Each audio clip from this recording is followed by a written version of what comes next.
ತಮಿಳು ಭಾಷೆ ಗೊತ್ತಿರೋರೆಲ್ಲರಿಗೂ ನಟ ಜೋಸೆಫ್ ವಿಜಯ್ ಗೊತ್ತೇ ಇರ್ತಾರೆ. ಅಭಿಮಾನಿಗಳ ಪಾಲಿನ ದಳಪತಿ, ತಮಿಳುನಾಡಿಗೆ ದಳಪತಿಯಾಗೋ ಸಾಧ್ಯತೆಗಳು ಹೆಚ್ಚಾಗಿವೆ. ವಿಜಯ್ ತಾವು ರಾಜಕೀಯಕ್ಕೆ ಬರೋದಾಗಿ ಘೋಷಿಸಿದ್ರು.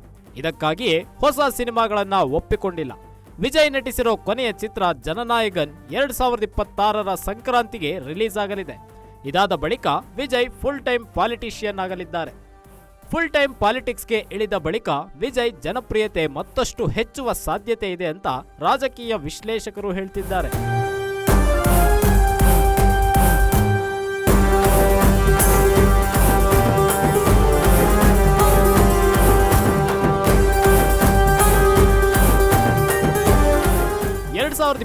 ರಲ್ಲಿ ತಮಿಳುನಾಡು ವಿಧಾನಸಭೆ ಚುನಾವಣೆ ನಡೆಯಲಿದೆ. ಹೀಗಾಗಿ ಇತ್ತೀಚೆಗಷ್ಟೇ ಪ್ರಖ್ಯಾತ ಸಮೀಕ್ಷಾ ಸಂಸ್ಥೆ ಸಿ ವೋಟರ್ ಒಂದು ಸರ್ವೆ ನಡೆಸಿತ್ತು. ಇದರಲ್ಲಿ ತಮಿಳುನಾಡಿಗೆ ಯಾರು ಸಿಎಂ ಆದ್ರೆ ಸೂಕ್ತ ಅನ್ನೋ ಪ್ರಶ್ನೆಯನ್ನ ಕೇಳಲಾಗಿತ್ತು. ಇದಕ್ಕೆ ಉತ್ತರಿಸಿದ ತಮಿಳುನಾಡಿನ ಜನ ಎಲ್ಲರಿಗೂ ಅಚ್ಚರಿಯಾಗೋ ರೀತಿ ವಿಜಯ್ ಪರ ಒಲವು ತೋರಿದ್ರು. ಮೊದಲ ಸ್ಥಾನದಲ್ಲಿ ಸ್ಟಾಲಿನ್ ಇದ್ರೆ ಅವರ ನಂತರದ ಸ್ಥಾನದಲ್ಲಿ ವಿಜಯ್ ಇದ್ದಾರೆ. ಸ್ಟಾಲಿನ್ ಪರ 27% ಜನ ಒಲವು ತೋರಿದ್ರೆ 18% ಜನ ವಿಜಯ್ ಸಿಎಂ ಆದ್ರೆ ಒಳ್ಳೆಯದು ಅನ್ನೋ ಅಭಿಪ್ರಾಯ ವ್ಯಕ್ತಪಡಿಸಿದ್ರು. ವಿಜಯ್ ಈ ಪರಿ ಜನಪ್ರಿಯತೆ ಹೆಚ್ಚಿಸಿಕೊಂಡಿರುವುದು ಹಲವರಿಗೆ ಅಚ್ಚರಿ ತರಿಸಿದೆ. ಸಿನಿಮಾ ನಟರಾಗಿರೋ ವಿಜಯ್ ಪಾಪ್ಯುಲಾರಿಟಿ ಈ ಪರಿ ಹೆಚ್ಚೋಕೆ ಅವರ ಸಿನಿಮಾಗಳು ಒಂದು ಕಾರಣ. ಜೊತೆಗೆ ಯುವಜನರು ಮತ್ತು ಮಹಿಳೆಯರು ಹೆಚ್ಚಾಗಿ ವಿಜಯ್ ಪರ ಒಲವು ತೋರಿಸಿದ್ದಾರೆ. ವಿಜಯ್ ತಮ್ಮ ತಮಿಳಿಗ ವೆಟ್ರಿ ಕಳಗಂ ಪಕ್ಷವನ್ನ ಸ್ಥಾಪಿಸಿ ಕೇವಲ 1 ವರ್ಷವಾಗಿದೆ ಅಷ್ಟೇ. ಫೆಬ್ರವರಿ 2, 2024ರಲ್ಲಿ ವಿಜಯ್ ಟಿವಿಕೆ ಪಕ್ಷ ಸ್ಥಾಪಿಸಿದ್ರು.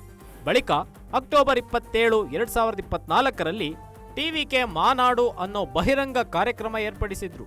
ಒಂದು ಅಂದಾಜಿನ ಪ್ರಕಾರ ಈ ಬಹಿರಂಗ ಸಮಾರಂಭಕ್ಕೆ ಸುಮಾರು 8 ಲಕ್ಷ ಮಂದಿಗೂ ಅಧಿಕ ಜನ ಆಗಮಿಸಿದ್ರು.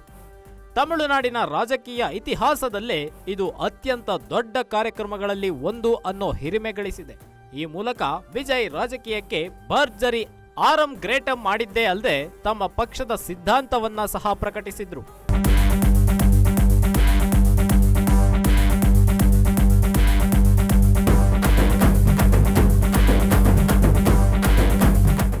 ಟಿವಿಕೆ ಮಾನಾಡು ಕಾರ್ಯಕ್ರಮದ ಬಳಿಕ 6 ತಿಂಗಳಲ್ಲಿ ತಮಿಳುನಾಡು ರಾಜಕೀಯದಲ್ಲಿ ತಮ್ಮದೇ ಆದ ಛಾಪು ಮೂಡಿಸುವಲ್ಲಿ ವಿಜಯ್ ಯಶಸ್ವಿಯಾಗಿದ್ದಾರೆ. ಅಲ್ಲದೆ ಸಮಯ ಸಿಕ್ಕಾಗಲೆಲ್ಲ ಸ್ಟಾಲಿನ್ ನೇತೃತ್ವದ ರಾಜ್ಯ ಸರ್ಕಾರ, ನರೇಂದ್ರ ಮೋದಿ ನೇತೃತ್ವದ ಕೇಂದ್ರ ಸರ್ಕಾರದ ವಿರುದ್ಧ ವಾಗ್ದಾಳಿ ನಡೆಸುತ್ತಿದ್ದಾರೆ. ಅದರಲ್ಲೂ ಕೇಂದ್ರ ಸರ್ಕಾರ ತಮಿಳುನಾಡನ್ನ ನಿರ್ಲಕ್ಷಿಸ್ತಾ ಇದೆ ಅಂತ ಬೆಂಕಿಯುಂಡೆಗಳನ್ನೇ ಉಗುಳ್ತಾ ಇದ್ದಾರೆ. ಈ ಮೂಲಕ ತಮಿಳರ ಮನದಲ್ಲಿ ತಮ್ಮದೇ ಆದ ಸ್ಥಾನ ಸಂಪಾದಿಸಿದ್ದಾರೆ ಅನ್ನೋದು ಸಿ ವೋಟರ್ ಸರ್ವೆಯಲ್ಲಿ ಬಹಿರಂಗವಾಗಿದೆ. ವಿಜಯ್ಗಿರೋ ಫ್ಯಾನ್ ಬೇಸ್ ಜನರ ನಡುವೆ ಟಿವಿಕೆ ಪಕ್ಷವನ್ನ ಕೊಂಡೊಯ್ಯುವಲ್ಲಿ ಯಶಸ್ವಿಯಾಗಿದೆ ಅನ್ನೋದು ಇದರಿಂದ ಕನ್ಫರ್ಮ್ ಆಗಿದೆ. ಹೇಳಬೇಕು ಅಂದ್ರೆ ವಿಜಯ್ ರಾಜಕೀಯಕ್ಕೆ ಎಂಟ್ರಿ ಕೊಡೋಕ್ಕೂ ಮೊದಲೇ ತಮ್ಮ ಅಭಿಮಾನಿ ಸಂಘದ ಹೆಸರಲ್ಲಿ ಸಮಾಜ ಸೇವೆ ಮಾಡ್ತಿದ್ರು. 2009ರಲ್ಲಿ ವಿಜಯ್ ಮಕ್ಕಳ್ ಇಕ್ಯಾಯಂ ಅಂದ್ರೆ ವಿಜಯ್ ಅಭಿಮಾನಿಗಳ ಹೋರಾಟ ಅನ್ನೋ ಸಂಸ್ಥೆಯನ್ನ ಹುಟ್ಟು ಹಾಕಿದ್ರು. 2009ರಿಂದಲೂ ಈ ಸಂಘದ ಮೂಲಕ ಸಮಾಜ ಸೇವೆ ಮಾಡಿದ್ರು. ಇದು ವಿಜಯ್ ಕುರಿತು ಜನರಲ್ಲಿ ಉತ್ತಮ ಅಭಿಪ್ರಾಯ ಮೂಡಲು ಸಹಾಯ ಮಾಡಿದೆ ಅನ್ನೋದು ಸಹ ಸರ್ವೆಯಲ್ಲಿ ಬಯಲಾಗಿದೆ. ಆದರೆ ಎಲ್ಲಕ್ಕಿಂತ ಮುಖ್ಯವಾಗಿ ಚುನಾವಣೆ ತಂತ್ರಗಾರ ಅಂತಲೇ ಹೆಸರಾಗಿರೋ ಪ್ರಶಾಂತ್ ಕಿಶೋರ್ ಟಿವಿಕೆಗೆ ಸಲಹೆ ನೀಡುತ್ತಿದ್ದಾರೆ. ಇದು ಕೂಡ ಭರ್ಜರಿಯಾಗಿ ವರ್ಕೌಟ್ ಆದಂತೆ ಕಾಣ್ತಿದೆ. ಜೊತೆಗೆ ಪರಿಣಾಮಕಾರಿಯಾಗಿ ಜನರ ಮನಮುಟ್ಟುವಂತೆ ಮಾಡಲು ಪ್ರಶಾಂತ್ ಕಿಶೋರ್ ತಮ್ಮ ಕೊಡುಗೆ ನೀಡಿದ್ದಾರೆ ಅನ್ನೋದಕ್ಕೆ ಉತ್ತಮ ನಿದರ್ಶನವಾಗಿದೆ. ಜೋಸೆಫ್ ವಿಜಯ್ ಸ್ಥಾಪಿಸಿರೋ ಟಿವಿಕೆ ಪಕ್ಷ ಇದುವರೆಗೆ ಒಂದೇ ಒಂದು ಚುನಾವಣೆಯನ್ನು ಸಹ ಎದುರಿಸಿಲ್ಲ. ಪರಿಸ್ಥಿತಿ ಹೀಗಿದ್ರೂ ವಿಜಯ್ ತಮ್ಮ ಸಿದ್ಧಾಂತದ ಮೂಲಕ ಜನರ ಮನ ಗೆಲ್ತಿದ್ದಾರೆ. ಪಕ್ಷ ಸ್ಥಾಪನೆ, ಒಂದು ಬಹಿರಂಗ ಕಾರ್ಯಕ್ರಮ, ಪಕ್ಷದ ಸಿದ್ಧಾಂತಗಳನ್ನು ಘೋಷಿಸೋ ಜೊತೆಗೆ ತಮಿಳುನಾಡಿನ ಸಮಗ್ರ ಅಭಿವೃದ್ಧಿಯೇ ತಮ್ಮ ಧ್ಯೇಯ ಅನ್ನೋದನ್ನ ಜನರಿಗೆ ಮನಮುಟ್ಟುವಂತೆ ತಿಳಿಸಿದ್ದಾರೆ. ಇದರಿಂದಾಗಿ ವಿಜಯ್ ಜನಪ್ರಿಯತೆಯಲ್ಲಿ ಭಾರೀ ಏರಿಕೆ ಕಂಡಿದೆ. ತಮಿಳುನಾಡಿನಲ್ಲಿ ವಿಧಾನಸಭೆ ಚುನಾವಣೆಗೆ ಇನ್ನು ಒಂದೇ 1 ವರ್ಷ ಸಮಯವಿದೆ.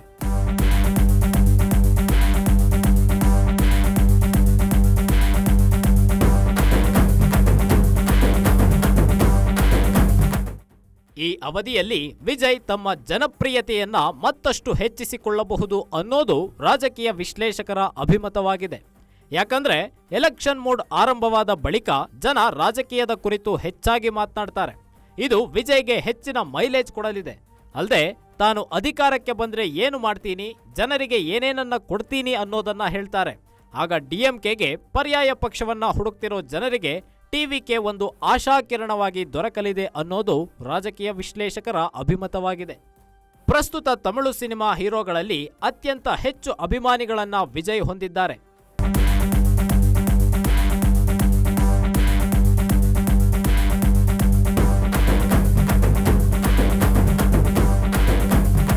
ಆದರೆ ತಮಿಳುನಾಡಿನಲ್ಲಿ ವಿಜಯ್ಗಿಂತ ಅಜಿತ್ ಹೆಚ್ಚು ಅಭಿಮಾನಿಗಳನ್ನ ಹೊಂದಿದ್ರೂ ಅಜಿತ್ ರಾಜಕೀಯಕ್ಕೆ ಇಳಿತಿಲ್ಲ.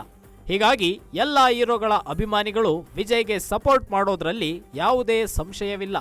ಅದರಲ್ಲೂ ಯುವ ಜನರು ಮತ್ತು ಮಹಿಳಾ ಮಣಿಗಳಿಗೆ ವಿಜಯ್ ಹಾಟ್ ಫೇವರೇಟ್ ಆಗಿದ್ದಾರೆ. ಜೊತೆಗೆ ಡಿಎಂಕೆ ಮತ್ತು ಎಐಎಡಿಎಂಕೆ ಎರಡೂ ಪಕ್ಷಗಳನ್ನ ಬೆಂಬಲಿಸ್ತಿರೋರು ಸಹ ವಿಜಯ್ ಬೆನ್ನಿಗೆ ನಿಲ್ಲಬಹುದು. ಹೀಗಾಗಿ ಇನ್ನೊಂದು ವರ್ಷದ ಹೊತ್ತಿಗೆ ವಿಜಯ್ ಸಿಎಂ ರೇಸ್ನಲ್ಲಿ ಮೊದಲ ಸ್ಥಾನದಲ್ಲಿದ್ರೂ ಯಾರೂ ಅಚ್ಚರಿ ಪಡುವಂತಿಲ್ಲ. ಪ್ರಶಾಂತ್ ಕಿಶೋರ್ ವಿಜಯ್ಗೆ ಸಾಥ್ ನೀಡ್ತಿರೋದ್ರಿಂದ ವಿಜಯ್ಗೆ ಹೆಚ್ಚಿನ ಬಲ ಬಂದಿದೆ.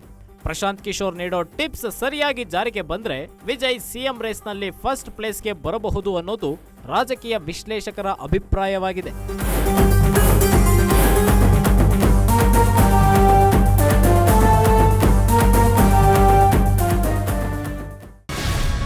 ಗ್ಯಾರಂಟಿ ನ್ಯೂಸ್, ಸುದ್ದಿ ಖಚಿತ, ನ್ಯಾಯ ನಿಶ್ಚಿತ.